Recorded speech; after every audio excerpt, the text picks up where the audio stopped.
విద్యార్థి పరీక్ష తప్పాడు. పరీక్ష తప్పినందుకు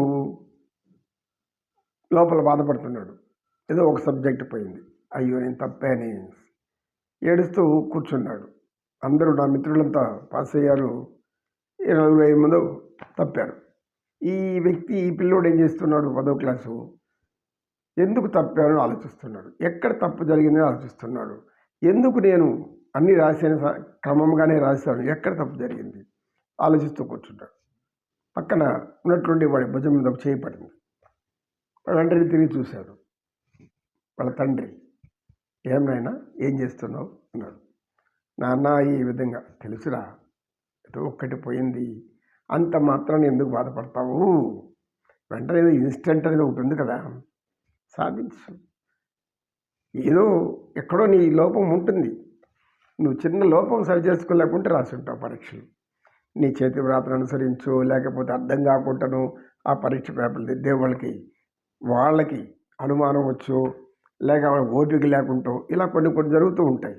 ఇవన్నీ కర్మానుసారం జరుగుతానేనా, నువ్వేం భయపడద్దు, నువ్వు రాయి అని ఆ తండ్రి ధైర్యం చెప్తాడు. 1000 ఏనుగుల బలం వచ్చేస్తుంది వాడికి.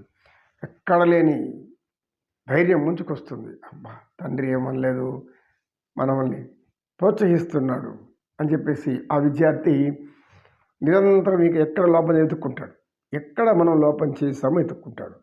అంటే మీ ప్రశ్నలు రాసేటప్పుడు ఆ ప్రశ్న ఏ ప్రశ్నకు జవాబు అనేది అది సరైన పద్ధతిలో పెడితే అక్కడ పేపర్లు దిద్దే వాళ్ళు కూడా ఏం చేస్తారు, సరిగ్గా చూసి ఈ ప్రశ్నకు ఆన్సర్ అనుకోలేకపోతారు. ఎక్కడో తారుమారైందనుకోండి, ప్రశ్న బదులు జవాబు ఇంకో ప్రశ్న జవాబు పెడితే వాళ్ళు మొత్తం కన్ఫ్యూజ్ అవుతారు. అనేక మంది పేపర్లు దిద్దాలి కదా. ఇలా ఇంకొందరైతే ఏడుస్తూ కూర్చున్నప్పుడు తల్లిదండ్రులు వాళ్ళని తిట్టారు. ఇంత డబ్బులు చదివించారు, నీకు బుద్ధి లేదా, అది లేదా, ఇది లేదని నీచాతిరీచంగా మాట్లాడతారు. వాడి హృదయం ఇంకా గాయం అవుతుంది. ఆ తర్వాత వాడి విద్య మీదే అసహ్యం వేస్తుంది. ఈ విద్య దరిద్రం ఉంది, నాకు చెడ్డ పేరు వస్తుంది, నేను ఏదో పని చేసుకుంటాను, ఏ కూలే పని 4 పని చేసుకుని బతుక్కుంటాను పో అది సరిపోతాడు. ఇలా జరగవచ్చు కదా. కాబట్టి తల్లిదండ్రులు పిల్లల్ని ఫెయిల్ అయినంత మాత్రం తిట్టకూడదు, ఎవరు వాళ్ళని కించపరచకూడదు, ఒకరితో పోల్చి వాళ్ళని తక్కువ చేయకూడదు. మనోభావాలు దెబ్బతిందంటే వాడి జీవితమే మారిపోతుంది.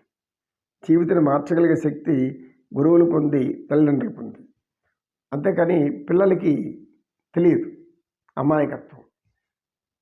పొరపాట్లు చేస్తారు, చేసిన పొరపాటు సర్దుకోమని మనం చెప్పాలి వాళ్ళకి. ఎలా సర్దుకోని నేర్పాలి. మళ్ళీ వాడు బాగా తెలివైన వాడుగానే ఉంటాడు. మళ్ళీ ఇంకొక బాగా తెలివైన వాడు ఉంటాడు, వాడు నాకు 100కి 100 మార్కులు రావాలనుకుంటాడు. అనుకొని రాస్తాడు. ఎక్కడో చిన్న పొరపాటు 100కి 1 మార్కు తగ్గుతుంది, 99 వస్తుంది. వాడు దిగులు పడి కూర్చుంటాడు. అయ్యో నాకు 99 వచ్చింది, 99 వచ్చింది, ఒకటి ఎందుకు పోయింది, అది ఒకటి ఎందుకు పోయింది అని దిగులు పడి బాధపడుతూ కూర్చోంటాడు. ఏమైనా నాన్న అంటే 99 వచ్చింది అంటాడు. పక్కన ఒకడు 65, 70 వచ్చి ఉంటాడు, 70 మార్కులు వచ్చి ఉంటుంది. వాడు ఎగిరి గంటేస్తూ అందరికి మిఠాయిలు పంచుతుంటాడు. ఏమైనా ఎందుకు పంచుతున్నావు అంటే నాకు 70 మార్కులు వచ్చింది, అంత ఆనందంగా ఉంది. అంటే మనం అనుకునే విధానంలో ఆనందం ఉంది, ఆ విధానంలో బాధ కూడా ఉంటుంది. కనుక ఈ తేడాలు తెలుసుకున్నామంటే మనం ఆనందంగా ఉండేది అలవాటు అవుతుంది. జయ శ్రీరామ్. రామ రక్షకుడా. జ్ఞానం కలిగి ఉండాలి అందరం కూడా.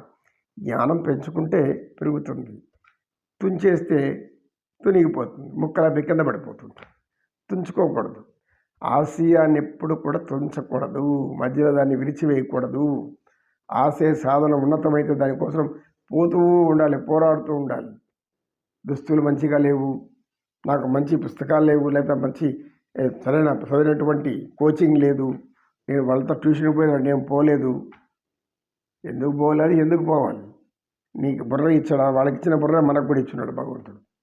నీ బుర్రను నువ్వు క్రమ పద్ధతిలో ఉపయోగించుకున్నావంటే అది నీకు ఎట్లా అందజేస్తుంది సలహాలు. ఇలా చేయి, ఇలా చేయి. ఆ సలహాలు ఏం చేస్తాయి? నిన్ను ఉన్నతంగా తీర్చిదిద్దుతాయి. కనుక మనం అనుకునే విధానంలోనే ఆనందం ఉంది, అనుకునే విధానంలోనే దుఃఖం ఉంది, బాధ కూడా ఉంది. నమో కృష్ణ, నమో కృష్ణ. కృష్ణం వందే జగద్గురు.